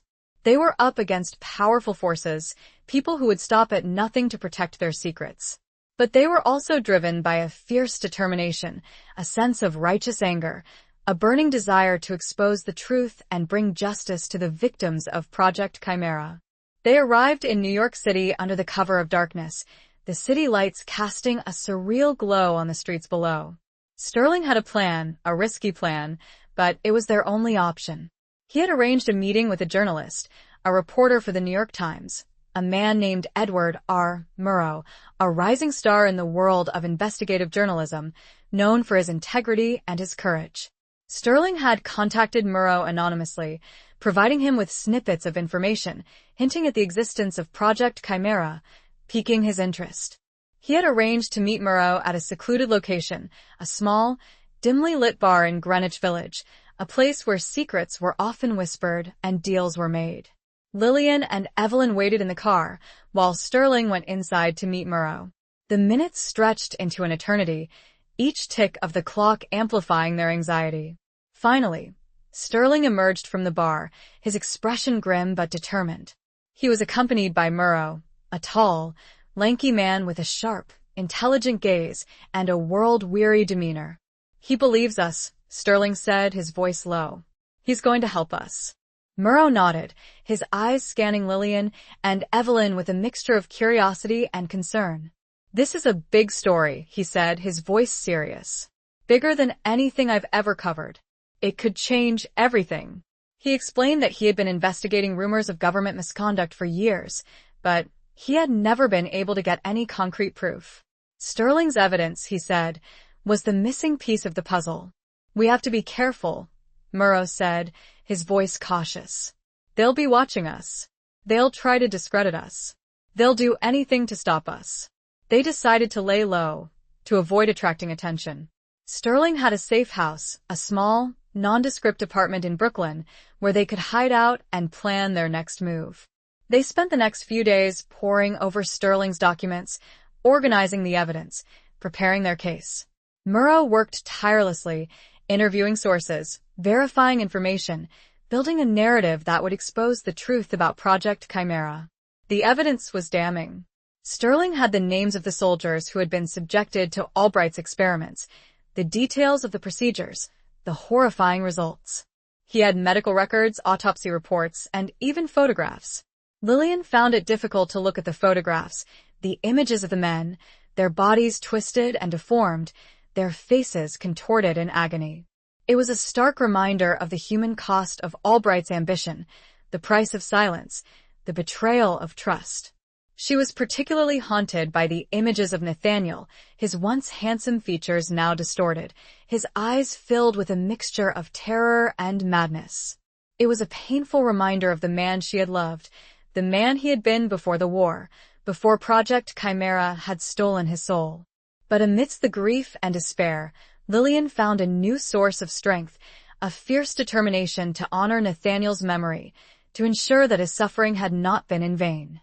She would not rest until Aldrich was brought to justice, until Project Chimera was exposed, until the world knew the truth.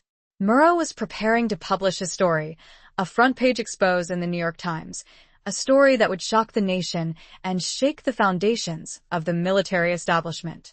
But they knew that they were running out of time. Aldrich and his powerful allies would not sit idly by while their secrets were revealed. They would fight back, with every weapon at their disposal. One night, as they sat huddled in the safe house, listening to the distant sounds of the city, they heard a noise. A faint, scraping sound coming from outside. They froze, their hearts pounding in their chests. They knew what it meant. They were under attack. The echoes of gunfire, both real and metaphorical, filled the small apartment. The past, with its horrors and betrayals, had caught up with them, and the present was about to explode. The city outside, with its millions of oblivious inhabitants, was a stark contrast to the small, enclosed space where the battle for truth and justice was about to be fought. The air was thick with tension, with the unspoken knowledge that their lives were on the line. Chapter 15. A secret buried in Flanders Fields. The scraping sound was followed by a crash, the shattering of glass, as a brick came flying through the window, landing with a thud on the floor. Lillian, Evelyn, and Sterling scrambled for cover, diving behind furniture, their hearts pounding in their chests. "They've found us!" Evelyn cried, her voice filled with terror. "Stay down!" Sterling yelled, his voice grim, his hand reaching for the gun he had kept hidden under his coat. More bricks came flying through the window, followed by gunfire. Bullets whizzed through the air, splintering wood, shattering glass, tearing holes in the walls. The apartment was under siege. Sterling returned fire, his shots echoing in the confined space. He was a skilled marksman, his years in the military honed by the brutal realities of combat. But they were outnumbered, outgunned. The attackers were relentless, their assault unyielding. "We have to get out of here," Murrow shouted, his voice barely audible above the din of gunfire. "There's a fire escape," Sterling said, his voice strained. "Out the back window. We can make a run for it." They crawled on their hands and knees, staying low to the ground, avoiding the hail of bullets. They reached the back window, Sterling smashing the remaining glass with the butt of his gun. He helped Lillian and Evelyn climb out onto the fire escape, the metal stairs cold and slippery beneath their feet. Murrow followed close behind, his briefcase clutched tightly in his hand, the precious evidence inside.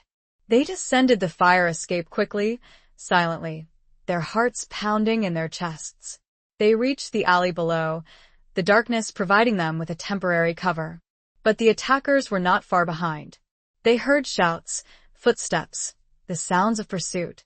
"This way," Sterling said, his voice urgent, leading them through a maze of narrow alleyways, twisting and turning, trying to lose their pursuers. They ran for what seemed like an eternity, their lungs burning, their legs aching, the sounds of the city fading into a distant hum. Finally, they reached a safe distance, collapsing in a heap, gasping for breath, their bodies trembling with exhaustion and fear. They had escaped, but they knew that it was only a temporary reprieve. Aldrics and his allies would not give up. They would continue to hunt them, to try to silence them. "We have to get this story out," Murrow said, his voice determined. "We have to expose them. Before it's too late." They decided to go to ground, to disappear completely, to find a place where they could be safe, where they could prepare for the final showdown. Sterling had a contact, an old friend from the war, a man named Sergeant Michael Davies. Davies had served with Sterling and Nathaniel in the Argonne, and he had been one of the few who had questioned the official narrative, who had suspected that something was amiss. Sterling had kept in touch with Davies over the years, sharing his suspicions, his fears, his growing conviction that a massive cover-up had taken place. Davies lived on a remote farm in Flanders Fields, New Jersey, a place named, ironically, after the very battlefields where the seeds of this conspiracy had been sown. He had retired from the military, disillusioned and embittered by his experiences. Sterling believed that Davies could be trusted, that he would provide them with shelter, with protection, with the time they needed to prepare their final assault. They traveled to New Jersey under the cover of darkness, avoiding major roads, taking back routes, staying off the grid. They arrived at Davies' farm in the early hours of the morning, the farmhouse dark and silent, surrounded by fields of sleeping crops. Sterling approached the house cautiously, his hand on his gun. He knocked on the door, a coded knock, a signal that only Davies would recognize. The door opened slowly, and Davies stood there, silhouetted against the faint light of the interior. He was an older man, his face weathered and lined, his eyes filled with a mixture of suspicion and recognition. "David?" he said, his voice hoarse, his gaze fixed on Sterling. What are you doing here?" Sterling explained the situation, the attack, the pursuit, the desperate need for sanctuary. Davies listened intently, his expression hardening with each word. He had always suspected that something was wrong, that the truth about the Argonne had been buried. He welcomed them inside, his farmhouse becoming their temporary fortress, their sanctuary, their base of operations. The secret buried in Flanders Fields, both the metaphorical one of war's horrors and the literal one of this New Jersey farm, was about to be unearthed. The quiet countryside, with its peaceful facade, was a stark contrast to the storm that was brewing, a storm that would soon engulf them all. The farmhouse, with its thick walls and hidden corners, was a silent witness to their preparations, to their determination to bring the truth to light, no matter the cost. Chapter 16. The Weight of His Dog Tags. Davy's farmhouse was a sturdy, two-story structure, built of stone and timber, a relic of a bygone era. It was filled with the scent of wood smoke and old leather, a comforting aroma that belied the danger that surrounded them. Davies, though initially surprised by their arrival, had quickly adapted to the situation, his military training kicking in, his instincts honed by years of service. He was a resourceful, pragmatic man, his quiet demeanor masking a fierce determination. He provided them with food, shelter, and, most importantly, security. He had weapons hidden away, relics of his time in the military, ready to be used if necessary. They spent their days planning, strategizing, preparing for the final confrontation. Murrow was working tirelessly, finalizing his story, preparing it for publication. He was in contact with his editors at the New York Times, coordinating the release, ensuring that the story would have maximum impact. Sterling was reviewing his evidence, organizing the documents, preparing his testimony. He was determined to expose Albright, to bring him to justice, to atone for his own role in the conspiracy. Lillian, though not a journalist or a soldier, played a crucial role in their preparations.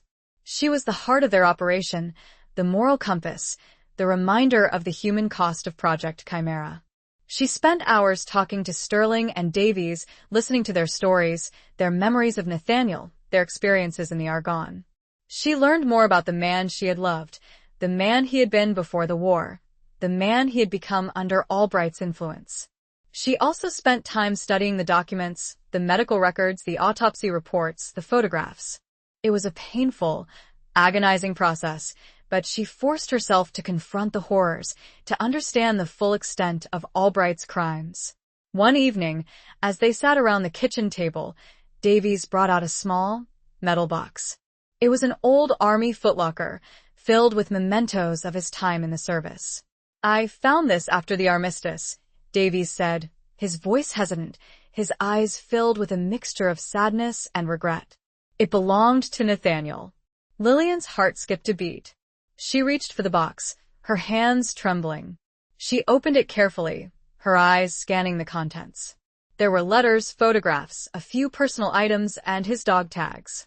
Lillian picked up the dog tags, her fingers tracing the engraved letters and numbers, her heart aching with a fresh wave of grief.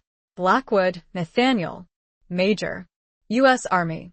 She clutched the dog tags tightly in her hand, the cold metal a tangible reminder of the man she had lost, the man whose memory she was fighting to protect. "He was a good man, Lillian," Davies said, his voice soft, his eyes filled with compassion. "A brave soldier. He didn't deserve what happened to him." "I know," Lillian said, her voice choked with emotion. "He was the best man I ever knew." She closed her eyes, trying to conjure his image, the way he smiled, the way he looked at her, the way he made her feel.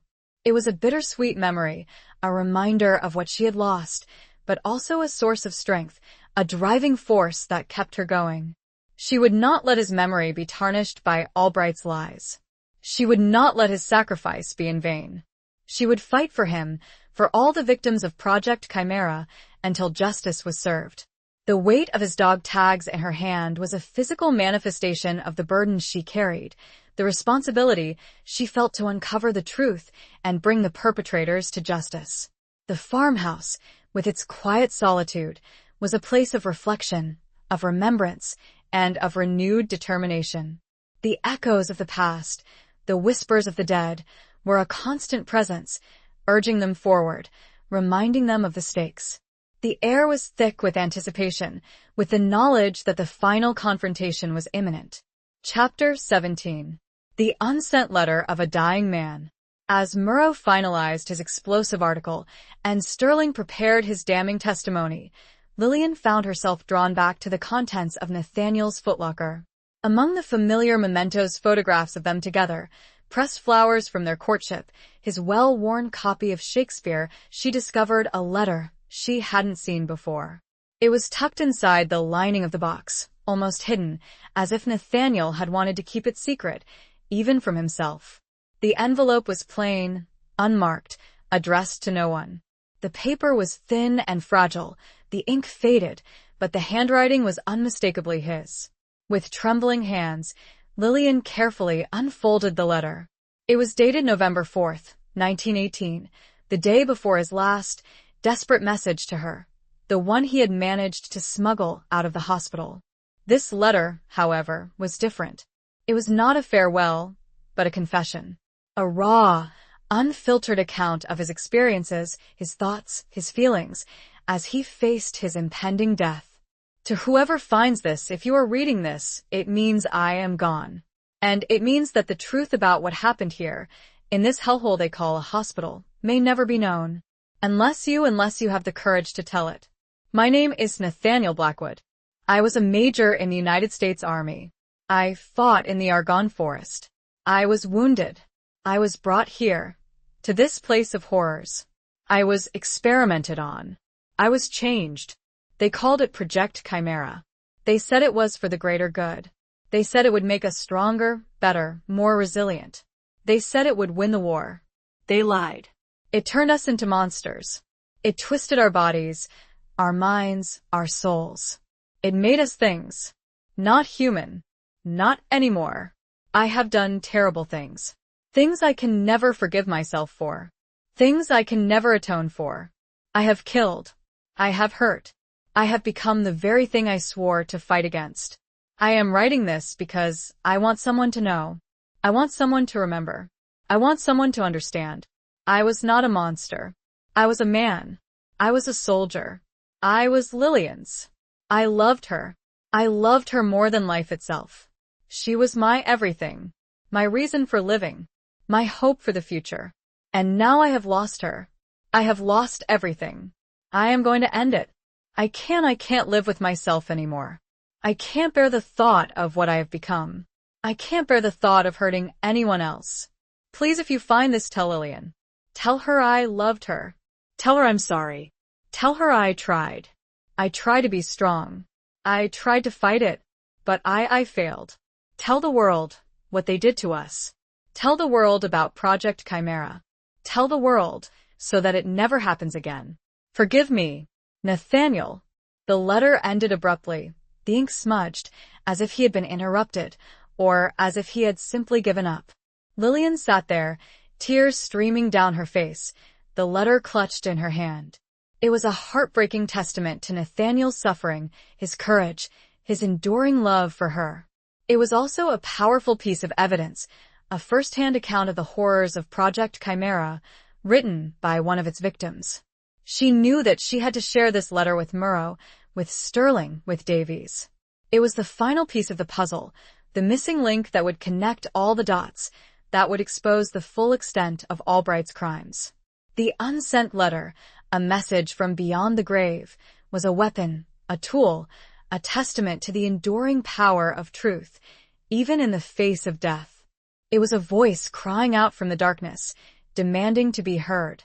The farmhouse, shrouded in the quiet stillness of the night, was a sanctuary for this final, devastating confession.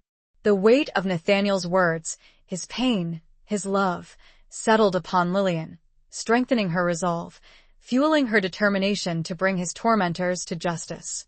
The letter was a burden and a gift, a source of both profound sorrow and unwavering strength. It was the unsent message of a dying man, a message that would finally be delivered. Chapter 18. Across the barricades of memory. Lillian shared Nathaniel's unsent letter with Murrow, Sterling, and Davies. The impact was profound.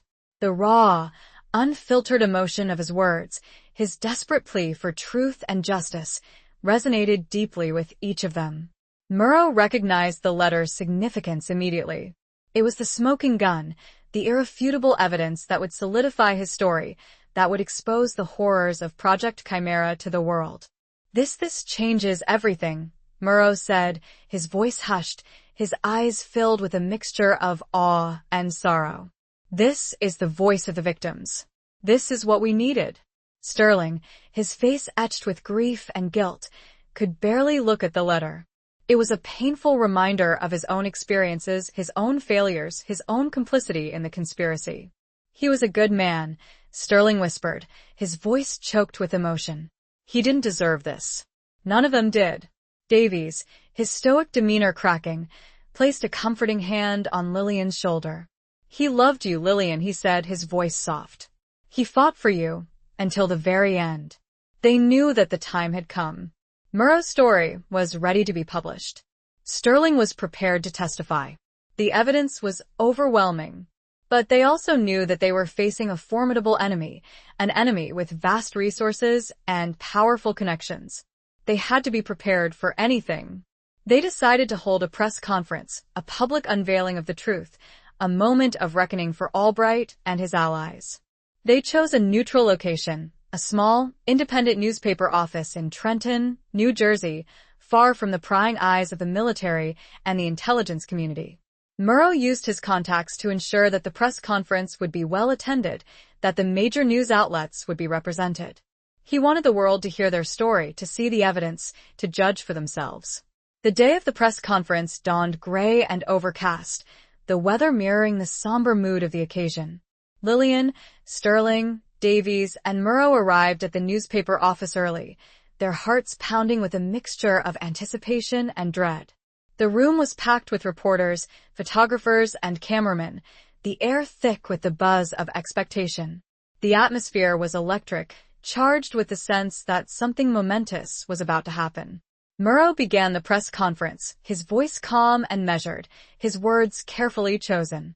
He outlined the basic facts of the case, the existence of Project Chimera, the experiments on American soldiers, the cover-up. Then, he introduced Sterling, who stepped forward, his face pale but resolute.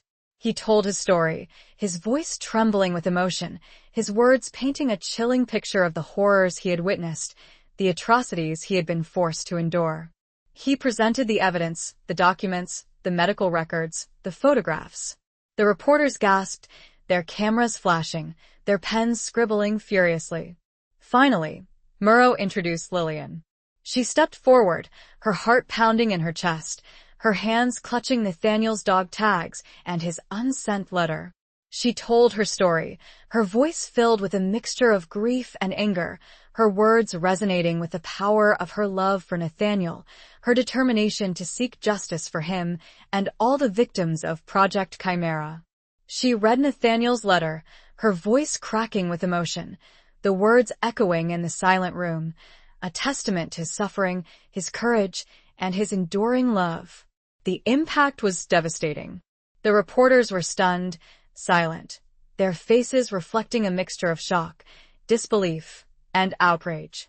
The press conference ended with a call for a full investigation, a demand for accountability, a plea for justice. As Lillian and the others left the newspaper office, the rain began to fall, a cleansing rain, washing away the secrets, the lies, the darkness that had shrouded Project Chimera for so long. They had crossed the barricades of memory, of silence, of fear. They had spoken truth to power. They had given voice to the voiceless. The battle was far from over, but they had won a crucial victory. The truth was out, and the world was listening. The rain-soaked streets reflected the flashing lights of cameras and the somber faces of the reporters, a scene that marked a turning point in their fight. The weight of the past, the burden of secrets, had been shared with the world, and the response was yet to be seen, but the first step, the most difficult step, had been taken. The air was charged with a sense of both relief and anticipation, the quiet aftermath of a storm that had just broken. Chapter 19. The Truth Unveiled in Verdun. The publication of Murrow's expose, bolstered by Sterling's testimony and Lillian's emotional account, sent shockwaves through the nation. The story dominated headlines, ignited public outrage, and prompted calls for a full-scale investigation into Project Chimera. The military establishment, caught off guard by the sudden and overwhelming wave of negative publicity, initially tried to deny the allegations, dismissing them as rumors and conspiracy theories. But the evidence was too compelling, the testimonies too credible, the public outcry too intense. The president, facing mounting pressure from Congress and the public, was forced to act. He ordered a full, independent investigation, promising to hold those responsible accountable. Dr. Silas Albright, his reputation in tatters, his research discredited, his career destroyed, was arrested and charged with war crimes, conspiracy, and multiple counts of murder. He initially maintained his innocence, claiming that his research had been misunderstood, that his intentions had been noble, that he had been acting in the best interests of the nation. But the evidence against him was overwhelming. Sterling's documents, Nathaniel's letter, the testimonies of survivors, the mounting pressure from the public and the press, all combined to create an insurmountable case. The investigation uncovered a vast network of complicity, reaching into the highest levels of the military and the intelligence community. Generals, politicians, scientists, all had been involved in Project Chimera, all had played a role in the cover-up. The scandal rocked the nation, shaking public confidence in the government, in the military, in the very institutions that were supposed to protect them. Lillian, Sterling, Davies, and Murrow found themselves at the center of a media frenzy, their lives turned upside down, their privacy invaded, their every move scrutinized. They were hailed as heroes, as whistleblowers, as champions of truth and justice. But they also faced threats, intimidation, and attempts to discredit them. Albright's allies, powerful figures within the government and the military, were still trying to silence them, to suppress the truth, to protect their own reputations. Lillian, in particular, became a target. She received threatening phone calls, anonymous letters, even death threats. She was followed, harassed, and intimidated. But she refused to be silenced. She had come too far, sacrificed too much, to give up now. She was determined to see justice served, to ensure that Nathaniel's memory and the memory of all the victims of Project Chimera was honored. The trial of Dr. Silas Albright was a media circus, a spectacle that captivated the nation. The courtroom was packed every day, the proceedings broadcast live on radio, the newspapers filled with detailed accounts of the testimony. Lillian attended the trial every day, sitting in the front row, her eyes fixed on Albright, her heart filled with a mixture of grief, anger, and a fierce determination to see justice done. Sterling testified for days, his voice trembling with emotion, his words painting a chilling picture of the horrors he had witnessed at the field hospital in the Bois de la Gruerie. He recounted the brutal procedures, the transformations, the deaths. He described Nathaniel's suffering, his descent into madness, his ultimate sacrifice. Davies testified as well, corroborating Sterling's account, adding his own memories of Nathaniel, his own experiences in the Argonne. Murrow, taking the stand as a witness, presented his findings, his investigation, his evidence. He defended his reporting, his sources, his commitment to uncovering the truth. Finally, Lillian took the stand. She told her story, her voice filled with a mixture of grief and anger, her words resonating with the power of her love for Nathaniel, her determination to seek justice for him and all the victims of Project Chimera. She read Nathaniel's unsent letter, his final, desperate plea for truth and justice, his heartbreaking confession of his suffering, his love, his ultimate despair. The courtroom was silent, the only sound Lillian's voice, echoing through the room, a testament to the enduring power of love, even in the face of death. Albright, facing overwhelming evidence and a tide of public opinion turning against him, finally broke down. He confessed. He admitted to everything. The experiments, the deaths, the cover-up. He claimed that he had been acting under orders, that he had been a pawn in a larger game, that he had been following orders. But the jury didn't buy it. They found him guilty on all counts. He was sentenced to life in prison. The verdict was a victory, a triumph of truth over lies, of justice over impunity. But it was also a bittersweet victory. It could not bring back Nathaniel or any of the other victims of Project Chimera. It could not erase the horrors, the suffering, the pain. Lillian, standing outside the courtroom, surrounded by reporters, felt a profound sense of emptiness. The battle had been won, but the war was far from over. She knew that the scars of Project Chimera would remain, etched into the memories of the survivors, into the fabric of the nation.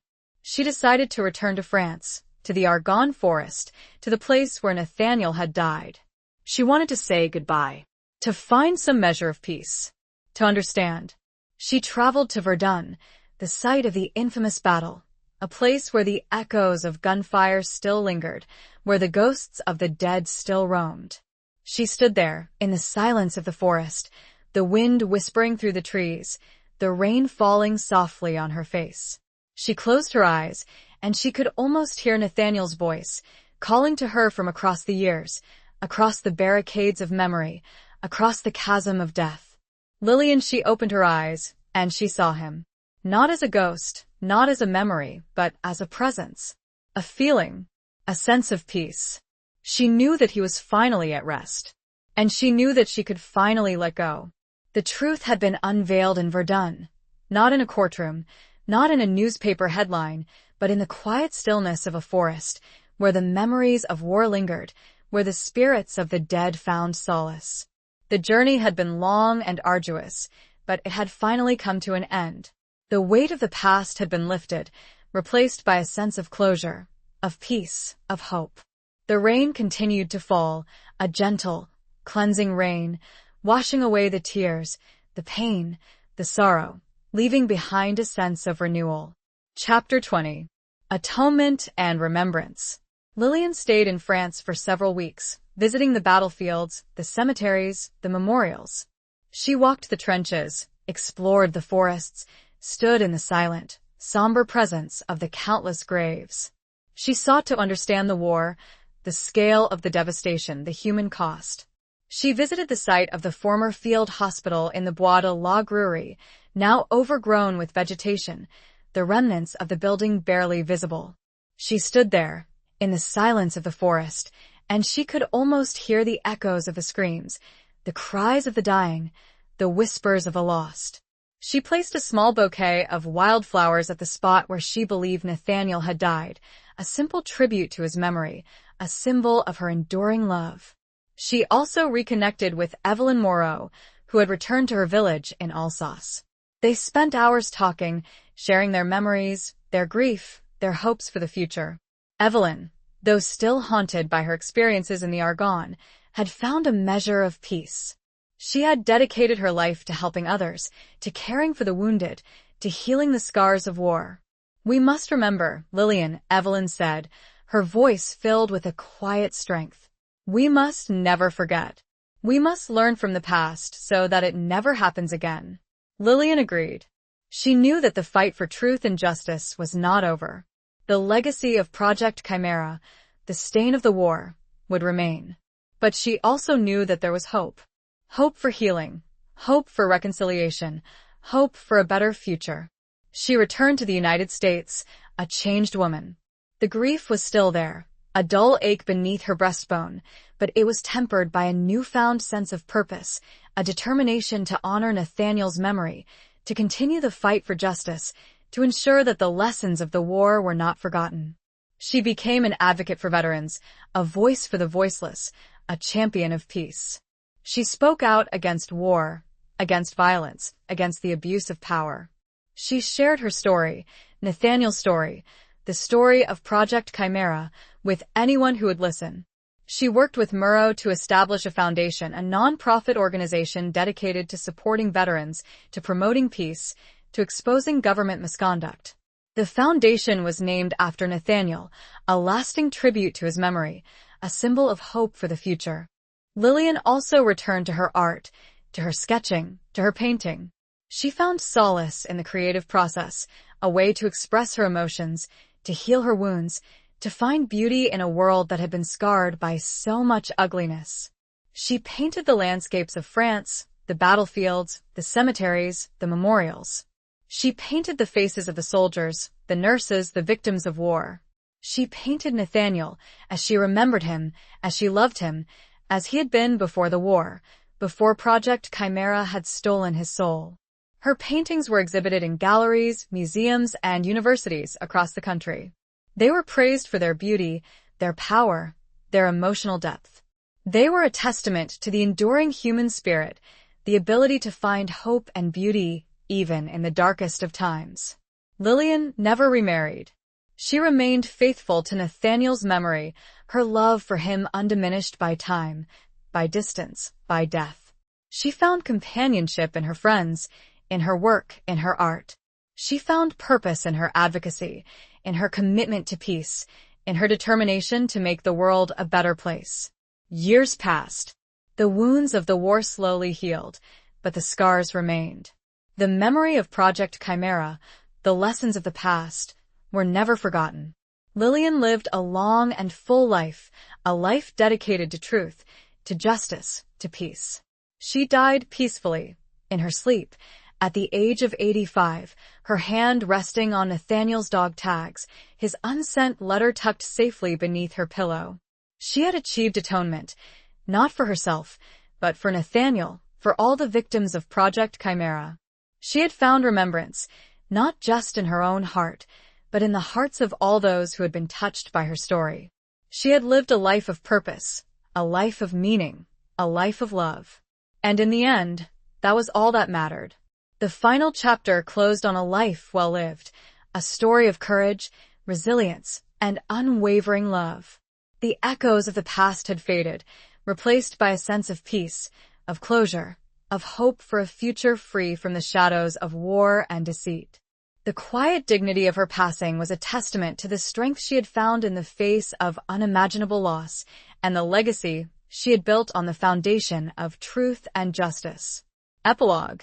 Decades later, a young archivist at the National Archives in Washington, D.C. stumbled upon a dusty, forgotten file. It was labeled Project Chimera, and it contained a collection of documents, photographs, and letters, most of which had been classified as top secret for over half a century. The archivist, a woman named Sarah, was intrigued. She began to read the file, her eyes widening with each page she turned. She learned about the horrific experiments, the cover-up, the brave individuals who had risked their lives to expose the truth. She came across the name Lillian Wright, and she was captivated by her story. She read Nathaniel's letters, her testimony, the accounts of her tireless advocacy for veterans and peace. Sarah decided to research Lillian's life, to learn more about this remarkable woman. She discovered her paintings, her foundation, her legacy. She realized that Lillian's story, Nathaniel's story, the story of Project Chimera, was more than just a historical footnote. It was a timeless tale of love, loss, courage, and resilience. It was a reminder of the dangers of unchecked power, the importance of truth and justice, the enduring human spirit. Sarah decided to write a book about Lillian, to share her story with the world, to ensure that her legacy would not be forgotten.